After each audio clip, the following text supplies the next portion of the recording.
Everybody, today we are going to talk about respect, disrespect, harassment, and bullying. I know this is something that we've talked about at the school before. Everybody has their thoughts and opinions on what bullying is. And as you saw in the video we just watched, it seems like pretty much everybody can identify what it means to be respectful and disrespectful to other people. And from the people that I asked, they all seem to think that if everybody at school worked on being respectful to each other, the building would be a lot happier and people would be much more excited to come to school. So we are going to talk about bullying today. We're going to talk about harassment. And the reason that it's sometimes difficult to talk about bullying is because it is difficult to understand and there is a lot of vocabulary involved. But more than bullying, what we need to talk about is the fact that every student in this school is responsible for showing respect to both their peers and the adults in the school. And that is an essential, very, very important part of making sure that we have a happy and healthy school. So the question for why we're doing this is for you. I want you to ask yourselves, what kind of school do you want to attend? You choose all day, every day, whether you give others respect. You all know how to do the right thing. You know how to make good choices. And this quote that I have here says that we are our choices. And in some respects, I feel like that's true. The choices that we make show us what kind of people we're choosing to be, at least that day. So when we talk about respect, when people show each other respect, they show kindness to others in their interactions. They listen to others when they speak, and they show that they're listening by making good eye contact and not doing other things. They're considerate of other people's likes and dislikes. They don't do things that annoy other people on purpose. They protect and defend others by not joining in on teasing and by reporting disrespect and harassment. They are sensitive to other people's feelings. They're reliable. They do what they say they will do. They are honest and trustworthy. They are loyal and supportive. And they seek help for others when it's needed. So when you look at all of these words, kind, listening, considerate, protecting, defending, reporting, sensitive, reliable, honest, trustworthy, loyal, helpful, these are all ways that you can choose to act towards other people. Now, disrespect, we know that when people show others disrespect, they don't take other people's feelings into consideration. They act selfishly. They harm others. They insult people or make fun of them. They may pressure someone to do something that he or she doesn't want to do. They talk about people who aren't around. They allow bullying and harassment to go on without reporting it, and they discourage others. So one thing that I think might be a little surprising to you is the point about allowing bullying and harassment to go on without reporting it. If you are somebody who is frequently a bystander, you're around when other people are bullying or you're around when other people are being mean to other people, and you sit there quietly and you don't do or say anything, you're actually making the problem worse. Harassment and bullying does tend to get worse over time if somebody doesn't do something about it. So you may, in the moment, say to somebody, that's not okay, don't treat them that way, that's rude. You might go up to the person who was being disrespected and say, I don't think that the way that that person treated you was right. Do you want to sit with me at lunch today? Or just generally supporting those people who were disrespected, because since we're social, when we're disrespected or harassed, it really, really hurts, and it can lead to some really serious emotional problems. And one of the best ways that you can be respectful and help other people, even if they're not your friends, is to support them after a negative interaction when they were somebody who was the target. So what we know, based on lots and lots of research, is that in schools where people show respect, students are better at learning, students feel more secure and safe, students like school and look forward to going to school, students perceive or see that teachers and staff have control and care about them. Students feel connectedness to the school and the people in the school, and students socially support each other. So, to talk about a healthy school, it all comes down to the social support. And I know we've talked about that a lot this year, that you have to help somebody out. If you see somebody that you're worried about them, say something nice to them, mention it to an adult if you're worried about them. If you see a negative interaction go on, you need to make a report or you need to step in, whether that's to the teacher in the class that you're in, or you come see me, or you make a bullying report is what I would actually like you to do the most.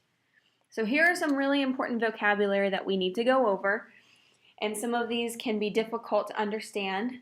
So if you teachers need to pause and explain more, that's fine.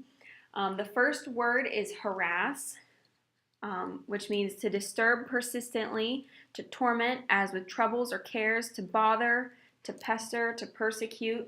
Harassment comes from this. So if you're over time, you're bothering somebody on purpose. We've been talking about respect. Respect means to show regard or consideration for. Disrespect means to show a lack of respect for or to insult someone. Okay? So those are those words, and we'll talk also about aggression, which is a word you've probably heard before. It's relating to being violent, hurting other people. Aggression is hostile or violent behavior or attitudes towards another, or readiness to attack or confront them. Somebody can be aggressive towards somebody else and not be physically aggressive. You can be verbally aggressive to someone by saying mean things to them. You can be physically aggressive towards somebody by hurting them physically. You can be socially aggressive towards somebody by hurting their friends and relationships. A bystander is a person who is present at an event or incident but does not take part. So if you're in the hallway at your locker and somebody at the locker next to you pushes the next person in the hall, you're a bystander. You are present, but you did not take part of it. You didn't necessarily say anything or do anything, but you saw it there and you had the opportunity to say something, or another word here is like witness. The next word that we're going to talk about is a target. Okay? Target is a person, object, or a place selected as the aim of an attack. Sometimes you'll hear the word victim, but we want to use the word target. You're the person who was being targeted by disrespect. The expectations at RCMS are that everybody is expected to show one another respect. Somebody may be your best friend or your worst enemy, and you can still choose to show them respect. You can look them in the eye. You can be polite to them. You cannot say disrespectful words or act disrespectfully to them. It is never acceptable to be disrespectful to somebody else. Everybody has a right to an education. Everybody has a right to feel safe at school. And if you are in a position where you are making somebody feel unsafe at school, you are the person that is in the wrong. Another expectation is that students are expected to bring about positive outcomes as bystanders. So if you are a bystander or a witness to something, you're expected to help the situation get better by doing one of the following three things. You can tell the person being disrespectful that their behavior is not okay. Also, I didn't write this, but you can go to the person who was targeted and support them in some way, encourage them, help lift them up. If you are expected to report disrespectful or harassing behavior to the teacher in the class that it happens. Don't wait till next week. If it happens that day, mention to that teacher, hey, this happened in class today. So-and-so said this to the other person. I didn't think that was very respectful. You are also expected to report repeated disrespect on the bullying report form. And I will show you later how to do that. So harassment can become bullying.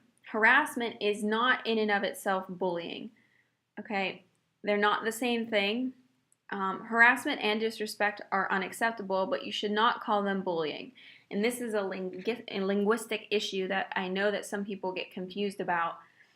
It makes more sense to say, this person disrespected me, if what happened was a one-time thing and it doesn't fit the other categories that we'll talk about later. It doesn't fit the definition for bullying. You can say this person is harassing me or this person's been harassing me. A lot of times we'll say bullying, but bullying actually means something very, very specific. So the words that you should use are disrespect and harassment. Okay, so let's talk about the legal definition of bullying. The reason we have to talk about the legal definition of bullying is because bullying is illegal in the state of Indiana. It's something that schools are required to help with, and it has a very, very complicated definition. So we're going to go through step by step, and again, if you need to pause this and ask questions, you can raise your hands or classroom teachers can help to explain what these things mean. Okay, so harassment or disrespect can be considered bullying if all of the following things are true, which means if only some of them are true, it's not yet fit the legal definition of bullying. So harassment has to be out in the open. It has to be unwanted behavior that is repeated, which means it happens multiple times. It can be committed by a student or a group of students, and it is done with the purpose of harassing, ridiculing, humiliating, intimidating, or harming another student, and it creates a hostile school environment for the target. So let's talk about what that means, a hostile school environment. Okay, a hostile school environment means that a student has a reason to be afraid for themselves or their property. The harassment has a big effect on their physical or mental health. It has a big effect on a student's work in school and on their grades, their ability to do well in school. It has a big effect on a student's ability to participate or benefit in services offered by the school for all students. So that's a hostile school environment. If we talk about what a hostile school environment feels like, bullying makes a school environment full of fear and promotes further disrespect. So it's sort of like the more disrespectful and harassing people are, it encourages people to continue to be that way. Whereas the opposite or the inverse is also true. If people are respectful typically and nice to each other, they're more likely to continue to show respect and make the school environment feel safe in promoting respect. Bullying involves someone using their physical strength or popularity to hurt other people. This is a power indifference. So, one type of power indifference might be someone's more popular or someone's more physically strong or they have more friends than somebody else or they come from a different socioeconomic status or they're in a different grade. So there's some kind of power difference. Disrespect leads to harassment. Harassment leads to bullying. And all of those things, disrespect, harassment, and bullying, all make the school unfun, scary, and less productive. Student, the expectation is that you must report harassment from RCMS to get help.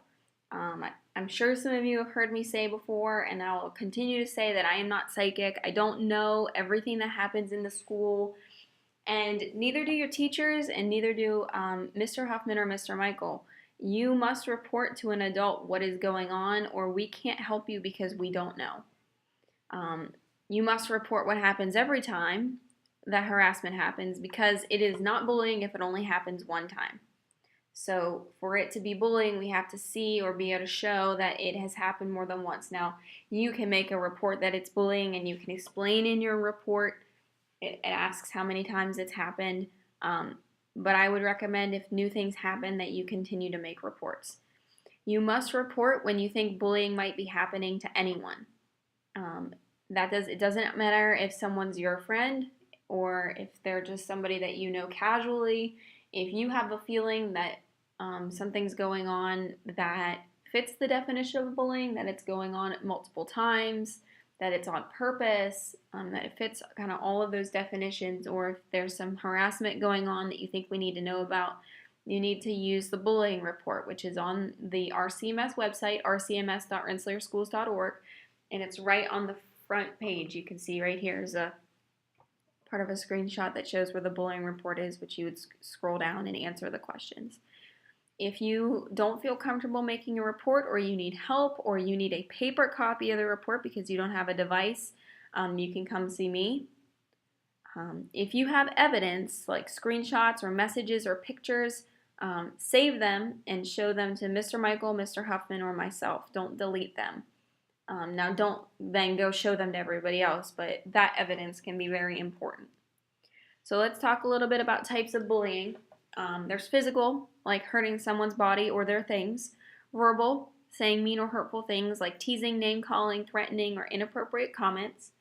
There's electronic and written, which is writing something physically, like a note or letter, or writing something electronically. Using an electronic device to harass someone. This includes texts, messages, posts on Facebook, Snapchat, Instagram, NextPlus, Skype, FaceTime, or other social media. This can also be like phone calls and stuff like that. So it doesn't have to happen at school to be harassment. It doesn't have to happen at school to be bullying. If it fits the definition of bullying or it fits the definition of harassment, that's what it is. Now, over here on the right is social and relational bullying, which is hurting someone's relationships or reputation. This can look like telling others to not be friends with someone or making fun of them for being friends with them, like, oh, you're friends with them, haha, that's funny. Leaving someone out on purpose, spreading rumors, embarrassing someone in public on purpose. Here's a summary for you, okay? Please just do the right thing. Show respect to other people. Don't disrespect, harass, or bully others. Be a positive bystander, and always report harassment and bullying to an adult. At RCMS, you guys hear this every day. Be respectful, be responsible, be positive, and be safe.